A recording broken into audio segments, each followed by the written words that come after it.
MSB Weekly is back.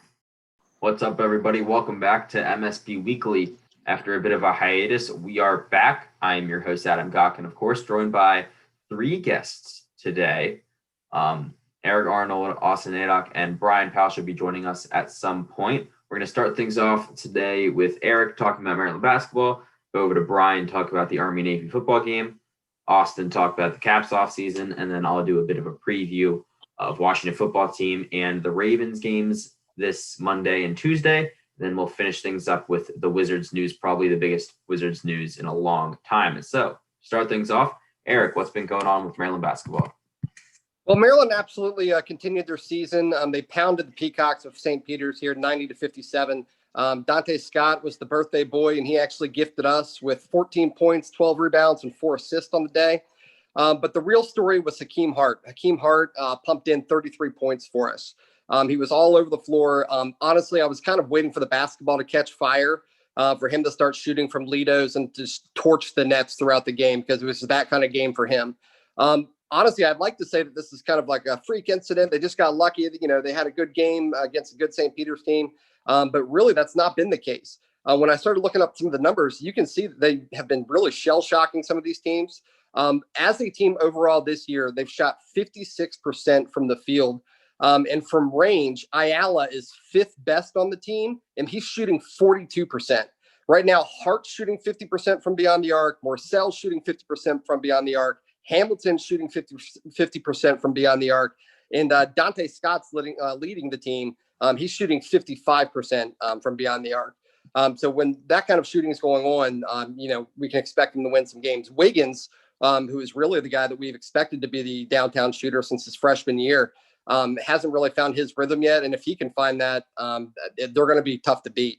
The real $1 million question, though, is can it continue? I mean, no offense to St. Peter's, Old Dominion, Navy. I know they beat Georgetown the other night, or Mount St. Mary's, but the Big Ten's loaded this year. And so we're really kind of waiting to see, is this going to match up against a Power 5 conference opponent? And they're going to find out on Wednesday. They got the ACC Big Ten Challenge coming up. They got, hooked up with Clemson, who's been surprisingly better than we anticipated. They are also undefeated. It's going to be a road game. And they are bringing essentially one of the Monstars on their roster with Amir Smith. I'm sorry, not Amir Smith, Amir Sims. And Amir Sims is an absolute man-child. He tried to get to the NBA last year, decided to come back for his senior season, and he's been tearing teams up. So I'm expecting really the ball game to be looking at him and looking at Galen Smith. That's going to be the battle underneath. The only real test that Maryland had this entire season was when they were playing Mount St. Mary's and Galen Smith got into foul trouble. When they got into foul trouble, they were down late in that game. It was only the fact that they scored a 21-0 rally kind of late in that game is the only reason the scoreboard looked better than what it was. And that's when Smith kind of came back into the game and gave him a presence down low. So I fully expect Clemson to try to get him out of the game early. I think they're going to attack him with their quick guards. They don't shoot particularly well, and they are small, especially when they're going against a big Maryland team, at least from the perimeter. Maryland is not very large, in the forward position, but they have some big guards. And I expect, Morcell and Wiggins to pretty much lock down their guards. But I fully expect them to throw the ball essentially down low. Maryland will play some sort of zone to try to protect Smith as much as possible. And then when he kicks it back out, I'm hoping the size advantage on the perimeter is going to help Maryland defend it. And then conversely, on the other end, I think their guards are going to be too big for Clemson to handle. But that's going to be the real test of the game, is going to be that down low battle with Galen Smith and keeping him in the game. So that's what we're really looking forward to seeing happen on Wednesday. Yeah, and that game on Wednesday could really be, kind of a big, I guess, sign into what Maryland's going to look like this year, because they lost so much in the offseason, losing Anthony Callan and Jalen Smith. It's not easy to come off of that. And the rest of the Big Ten this year, like you said, is so loaded. Wisconsin is so good. Iowa with Luka Garza, Illinois is also really good. And then, of course, Michigan State's always up there. So it's the best the Big Ten has been in a long time. So it's not going to be easy for Maryland to do a lot. And Rutgers is also good. They're ranked now. They're coming up after Clemson next Monday night. So that's going to be a fun one. Yeah, these next two games are going to be really important for the Terps to see what they can do. Yeah, that's what everyone wants to know. Are they for real? I mean, they were predicted to be bottom of the Big Ten this year. I mean, and that's not a bad thing. The Big Ten's loaded, as we said. But really, this is going to be the eyeball test. I mean, against some real talent. So it should be exciting. Yeah, it really should be. And yeah, these next couple weeks could be really big. Thank you so much, Eric. Of course, if you want to see Eric's articles, they're always great on the Maryland Sports Blog at marylandsportsblog.com. Go check them all out. And we are now welcoming on Brian Powell to talk some Army Navy. He should be here right now. He had some technical difficulties, but we think he is back. If not, we might actually just stall and go to Austen first to talk about the Caps. Then we'll talk to Brian right after that. Austen, what's going on with the Caps? How's their offseason been? Hey, Adam. Offseason's been pretty promising for the Capitals. There's a lot of good things to be looking forward to. Obviously, the biggest talking point has been the fact that Peter Laviolette is the new head coach of the Washington Capitals. Kind of surprising, actually, looking at the kind of the reaction around the league. I mean, Todd Reardon won 65% of his games as a Washington head coach. I mean, that's pretty much unheard of to see a guy first 2 years in the league win 65% of his games and then get canned. But I think that kind of just tells you the kind of direction ownership in the front office have for Washington. They want to bring in a proven winner. They know that Ovechkin's 35 and he's got only 3 or 4 good years left. Now, that's, fingers crossed. He hasn't slowed down yet. But, we saw a little bit of regression from Nick Backstrom. Evgeny Kuznetsov hasn't found his playoff form from 2018. So, all of the players that kind of struggled the last 2 years under Reardon, they didn't struggle under Barry Trotz. And I think that the Caps just they decided they wanted to find a guy to push the right buttons.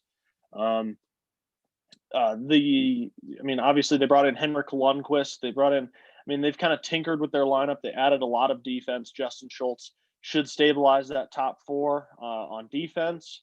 They also brought in Trevor Van Riemsdyk.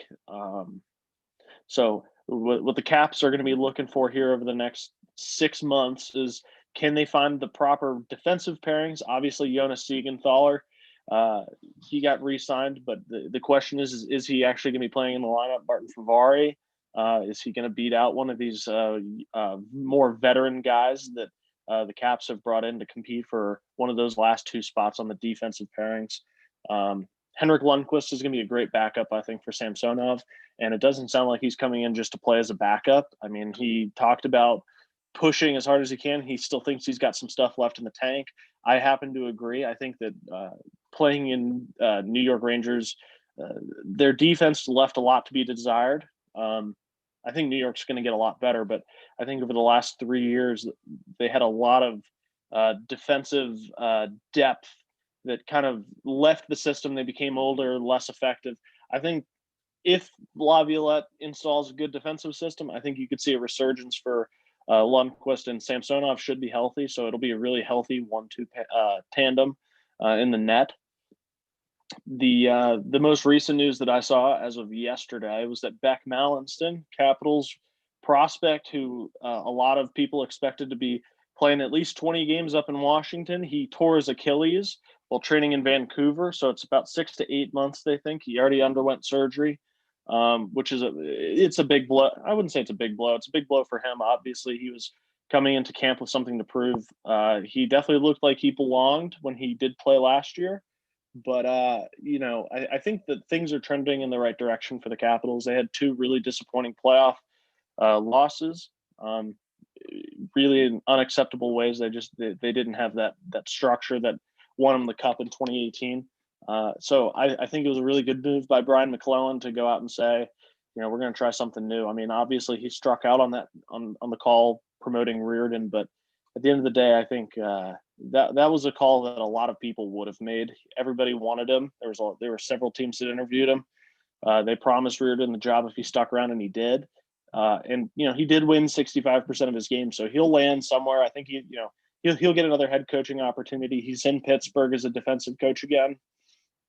I think he's going to do well there. He certainly did well when he was with the Capitals. So, yeah, I think if anything, it showed, I guess, how much this front office knows that their time is running out. As you said, Ovechkin will only be here for 5 or less years. I mean, he said he wants to finish his career in the KHL. That could just be him playing at 50 years old, because even then he'll probably be good enough to play over in Russia. But we don't know how much time he has left. He only has 2 years left on his current contract, I think. This is his last year on his contract.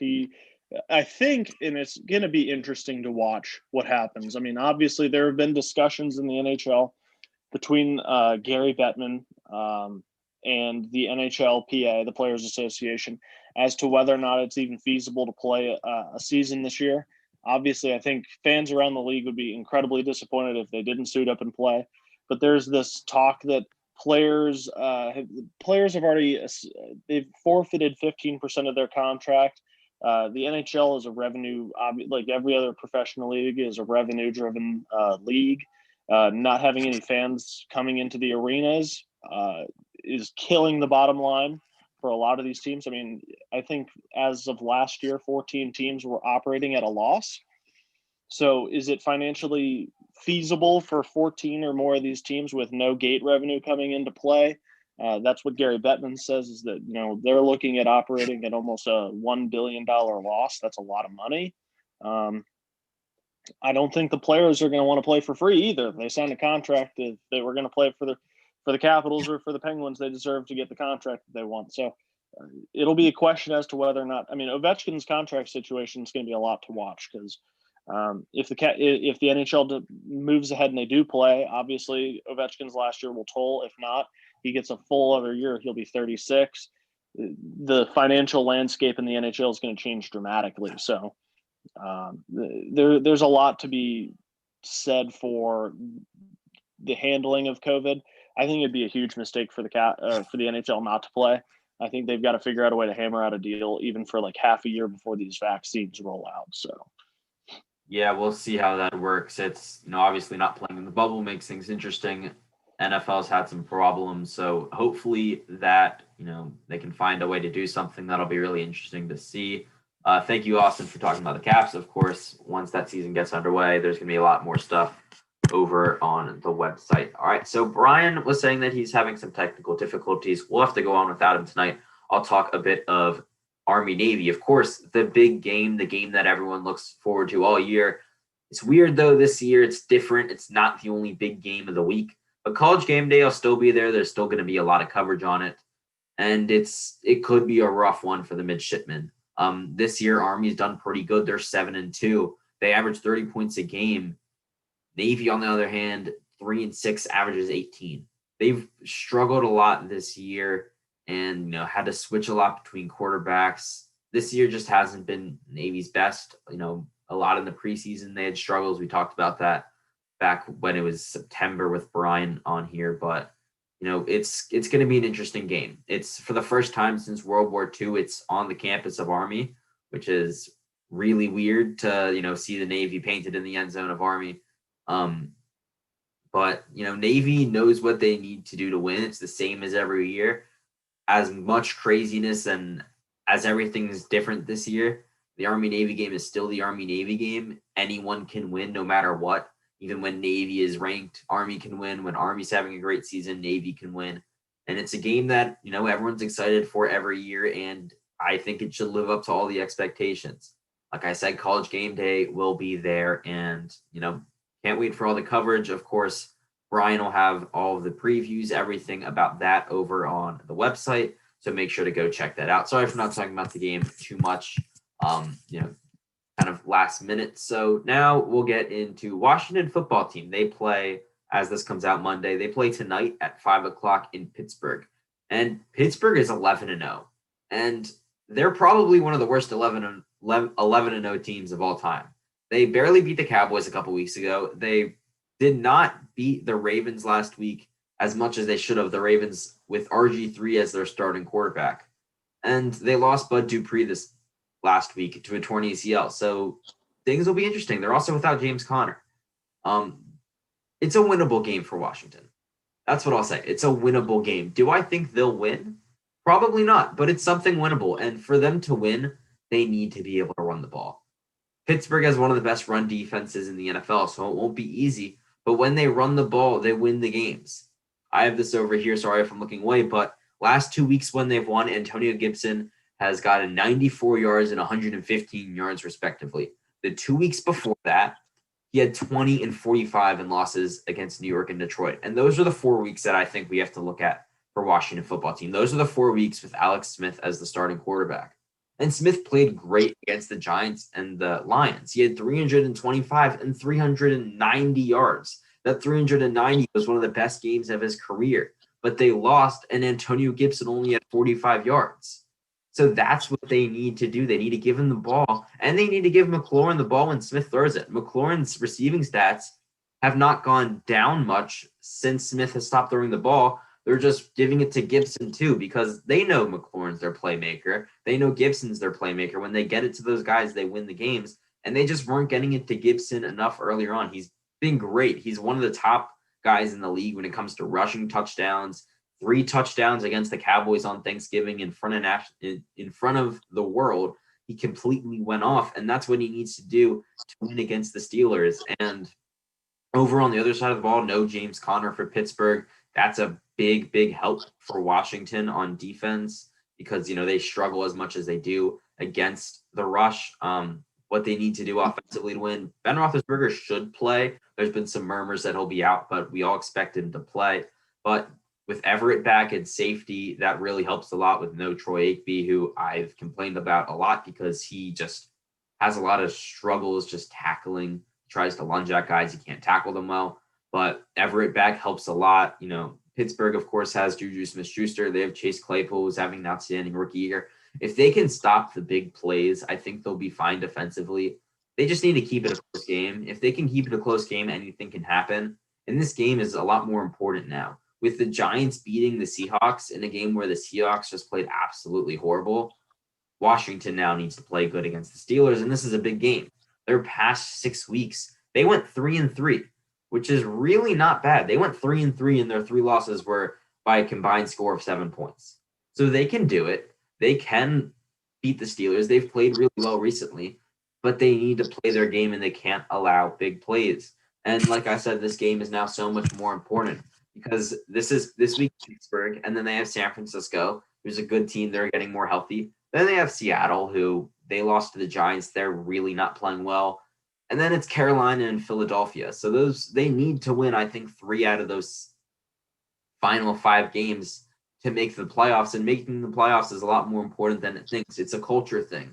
That's been the problem with Washington in the past. Their culture has sucked under Dan Snyder. Their culture has been the major problem with Jay Gruden. Ron Rivera is a culture guy, and making the playoffs changes the culture. It creates a winning culture. Going and say, we're just going to lose, we're going to get a high draft pick, is not what's going to help moving forward. Maybe you won't get your star quarterback, but Alex Smith is enough to be serviceable next year.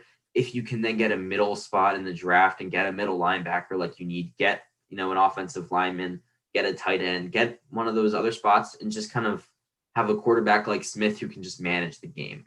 I think that'll be enough for Washington, and it's a winnable game. Over for the Ravens, this is a must-win game against Dallas. They've lost their past 3 games. They've lost 4 out of the last 5.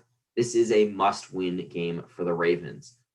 Lamar Jackson should be back, but it's kind of dangerous. He hasn't practiced in a long time, but he should be back at quarterback.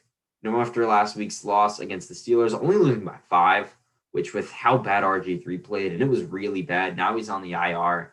Tracy McSorley came in. They got that touchdown late in the game. Not a great thrown ball to Marquise Brown, but he was able to show off his speed and get to the end zone. They were lucky enough to only lose by 5. And now they're 6-5. They're out of the playoffs right now. So they need to win, and they have a very easy schedule. After this week, it's Cleveland, who's very good. Cleveland has cemented themselves as a team that's going to have a winning season. But after that, it's 3 games that are going to be very easy. Jacksonville, New York, and Cincinnati.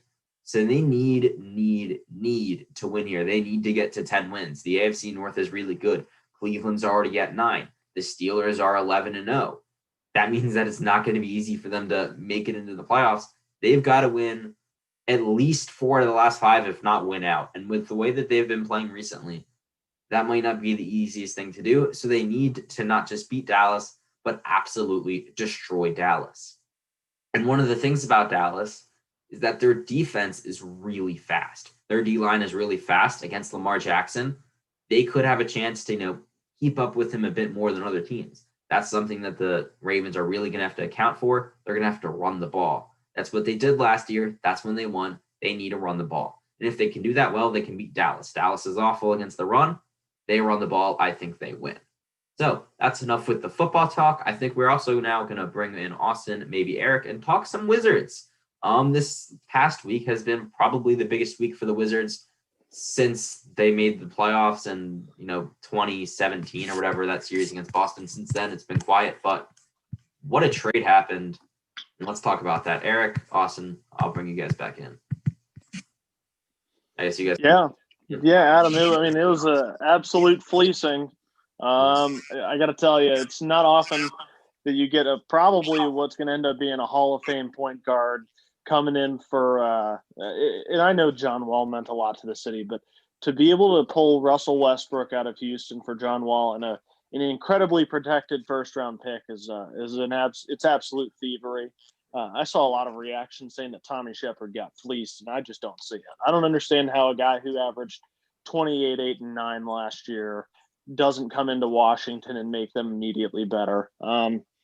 This is a guy who he's had his injuries, but he's not just athletic. He's also just tough. He brings a mentality and this attitude that, I don't think you can sit there and say that Russell Westbrook does not make a team better. John Wall was elite solely because of his athleticism. And after multiple knee injuries and then the Achilles tear last year, we don't even know if the form John Wall comes back to is anything close to what we saw when he last stepped on the court as a Wizard. It probably creates the most dangerous backcourt in the NBA. A Russell Westbrook, Bradley Beal 1-2 is I can't really think of another 1-2 that's as dangerous as that. That's just a dynamic duo. Obviously, pairing him with Denny Avdia and Rui Hashimura makes Washington probably they should be a playoff team if their defense gets better, which with the additions of Westbrook and a little bit of shuffling. If we see a little bit of progression from their 4s and their 5s, Washington should absolutely be a middle of the range 4-5 seed. So it's just exciting. The fact that we got him, is in the fact that he's going to be in a Wizards uniform. Quite frankly, I follow the Wizards, but I forget about them. For the last few seasons, I haven't really cared. I haven't had the same passion that I've had for them that I've had, in years past. It's not the hibachi years with Gilbert Arenas or anything like that. But now we actually get like a legitimate Hall of Famer. I think there's no doubt he's going to be in the Hall of Fame, like you were saying. But also the fact that he's just going to be available. Bradley Beal was out there doing it by himself, and we can talk about what he and John Wall were together, but they haven't been together for 2 years. So really, we're just getting an all-star for a similar contract. And like you said, the draft pick that we gave up is protected, so somehow we do end up back in the lottery. We should be okay. And really, if you don't get a superstar, this league right now is built around the superstars. There are the exceptions out there, the Toronto Raptors and a couple teams like that. But overall, it's which team has the superstars. And we can say pretty indefinite or pretty shortly that we have 2 of them right now with a young roster built around him. We know that he doesn't shoot well from 3, but he can penetrate. And hopefully, with Beal out there with him, it'll be a little bit easier. And when he does get the double team, he can dish it back out and they can swing it around and hopefully find some open threes, which is really the way the NBA has been trending. I know it hasn't worked out for him. I know that, when he was with Durant and Harden and then back with Harden again, it didn't work out with more talented rosters. But really, who cares? I think we said, like in the chat earlier, that he's got more followers than all other DC athletes combined. It's just going to bring a level of excitement back into DC. I'm going to actually start paying attention back to the Wizards again for the first time in a long time. I do feel like we'll be a playoff team, and that's really all I care about. I don't expect them to go out there and compete with LeBron or anyone like that, but it should be fun. The team should, rack up some points. And hopefully, I think he's getting reunited with his coach, so this should be a good fit, hopefully. He knows him. He knows what he's getting. And quite frankly, if you said we would have gotten a pack of baseball cards for John Wall just to get rid of that contract and he's not playing, that's a win. So the fact that we can get a Hall of Famer, even if it's at the end of his career, I'm 100% down with it. And like I said, it just brings some availability on the roster that he's going to be there. It should hopefully, I mean, if we ever get back into a stadium, it would sell some tickets. He's going to sell a few jerseys. And if anything, we're going to see the Wizards on, a couple of the shows. I mean, we're talking about them right now. If that trade hadn't happened, we wouldn't be talking Wizards right now. This is a big deal. It's a good, I mean, this culture around us loves basketball. I mean, you can see it in the college hoops all around, but the NBA itself it's a big fan favorite in DC when they are winning. And this team has a chance to at least win some games. So hopefully we'll see something good happen out of this. Well, yeah, and not only, sorry, Adam. All right, you can go now. Well, I was just saying, you just think about the team and how they've constructed it. Obviously, it was going to be John Wall, and then Bradley Beal, Rui, Davis Bertans, and then Denny Avdia. I mean, this is a team that is one legitimate superstar away from. I mean, we're talking about an NBA contention for a title. If they can bring in, I mean, this makes them attractive to bring in a free agent. Absolutely. I mean, we're talking, and we don't even know how good Avdia. I mean, Avdia was a potential top 5 lottery pick, and they got him at 9. I mean, this is a guy who could turn out to be a superstar all on his own. Washington, I never know. I mean, it's such a. I mean, it's a crapshoot. It's a crapshoot with it. I mean, I don't know anything on him. I haven't seen him play, anywhere. I've watched a couple of YouTube clips. Apparently this guy's awesome. I mean, I don't know is he going to be the next Luka or is he going to be Vesley? I mean, which one is he? But I think that when you have a team this young, I mean, it was hard to watch last year with the Wizards, especially with Rui Hachimura, and watch him. I mean, it was tough to watch him develop when all eyes. I mean, all eyes were when Beal wasn't on the floor. All eyes were on Hachimura, and he struggled. I think the addition of Westbrook, especially on the defensive side, which God knows the Wizards need as much defensive help as they can, because they were fine scoring last year. They could score just as well as any other team in the NBA. They just couldn't stop a high school marching band. I think that we're going to watch. I mean, Westbrook's going to bring about a level of intensity that, I mean, every single game he comes in, right? And right.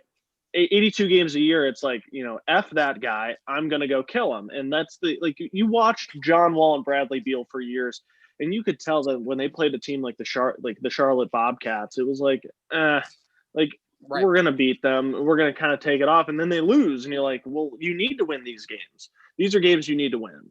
Well, they know that this could be a playoff team. I mean, that's a different level of practice. I mean, when they get excited to play, because they know that they can compete and they're going to be in there. I mean, this isn't, a team that's expected to be in the lottery anymore. That's got to be fun. I mean, if I'm a player and I've got Bradley Beal and Russell Westbrook on my roster, and I know, it's going to be intense in practice and there are actual legitimate expectations for this roster, that's a different day at the work. I mean, and I want that. I mean, if these athletes crave that. I mean, they want the competitive nature. That's how they got to where they're at, and to give themselves some credibility amongst the league, that's got to be fun. Yeah, and one of the big things about Westbrook is, so him and Wall statistically are very similar, but Russell, especially in the turnovers, they're right next to each other. But Westbrook, his turnovers are because he's going so fast. His turnovers are because he cares so much and he's fighting, and sometimes he just goes too fast. Wall, on the other hand, he would just get bored and throw a ball away, and he would, have, careless turnovers. And as much as I love Wall, John Wall was probably one of my favorite basketball players of all time. And it was, devastating to see him leave just because I love John Wall so much. But at the end of the day, Russell Westbrook and his just work ethic and his attitude is something that's going to feed off on the rest of the team. And it's going to feed off onto, Avdia. It's going to feed off onto Thomas Bryant and to Rui Hachimura and to their other young players. And Cassius Winston, he was a star in college. If he can have a guy like Westbrook really kind of, get him to keep working and to get him to be as good as he could be, Russell Westbrook is a culture change. And that's what this team needs. John Wall and Bradley Beal were so close to making it to a conference finals, but it just didn't work. Now, Beal's better than he was before, and Russell Westbrook now can be what John Wall was back then. And Bradley Beal signed off on this. I mean, absolutely. Bradley Beal 100% signed off on this, because if Beal didn't, then they wouldn't bring him in. Bradley Beal and John Wall were closer than anyone else. No one was closer than Beal and Wall. When Wall's mom passed away, Bradley Beal went and visited him. He loved John Wall, but he knows at the end of the day that he wants to win, and Russell Westbrook will help them win more. And, having Westbrook penetrate in, and then having a guy like Bertans, who they just gave like $80 million to, hit like almost every single three he shoots. Him and Duncan Robinson are probably the two best three-point shooters in the league. Having one of the best three-point shooters and Russell Westbrook and Bradley Beal offensively, this team is going to be one of the most fun teams to watch. On defense is where their problems are going to be, but that's something where if you hustle enough on defense, you can pass by. And with Russell Westbrook, your team is going to hustle. Yeah, I mean, I think it's interesting you bring it up that Bradley Beal definitely signed off on it. I think that I can't speak to their personal relationship. The rumblings that I've seen just around the league is that they weren't as close as everyone made it out to be. And I can't, this is just me kind of speculating. I think after the video popped up of John Wall in at the party right after he started his rehab, and he threw up like the gang signs, and everyone was like from what I heard, Ted Leonsis was furious, and it was like, all right, like time to start shopping. Is that your franchise guy? That's exactly my point. Like, you're sitting there, it's like, listen, like this dude, you're paying hundreds of millions of dollars to be like the face of the franchise, and you're off partying when you should be getting your ass to work. It's just like come on, like you are the Wizards. Like, as much as Bradley Beal is the Wizards now, like, and he still is, and he's always going, like, but like when you think about Wizards basketball post Gilbert Arenas, it's John Wall. It's John Wall. And like it's going to be like that for a long time. It was fun 2 years ago. I mean, 2 years ago, it was a blast. I mean, when they made the playoffs and they were, battling everybody, I mean, it was incredible. I mean, I was on the John Wall train, but when he got hurt and those videos start popping up, I mean, you can't help but wonder. And I mean, you're telling Bradley Beal you're going to take this seriously. Don't leave. Don't demand a trade, because quite honestly, I just figured they were going to trade him to the Lakers at some point. But that didn't happen. They kept saying we're going to keep him. We're going to build around him. This is a big building block, even if it's only for a few years. But the thing is, we were going to have this contract anyway, as far as like cap space and everything else. But now we got a player who's going to be out there. I mean, and it is a difference maker. Yeah, we need to wrap this up in just a minute. But going back to Wall, I've heard this from Ryan Russillo, and I've heard this from Bill Simmons. Right when that video leaked, Leonsis wanted him gone because Wizards were pissed off. And right now, with no fans, you were saying this with the NHL, the Wizards are going to have that same problem making any money. I've heard this from a lot of people in the media talking about this on certain like podcasts that are really big Wizards fans. And right when that happened with Leonsis, he was done with Wall. He was done. And because that's your franchise cornerstone, sponsors hate that. Big ticket people hate that. And yeah, that's it. We've been doing this for a long time here today. Great conversations. I want to keep going, but Zoom unfortunately doesn't want us to. But thank you all so much for joining us again. We are going to make sure not to stop doing this like we have once or twice, but this will be the final reboot. We're going to keep going here. Thank you all so much for joining us on MSB Weekly. For me, Eric and Austin, thank you all so much for joining us. We'll see you guys next week.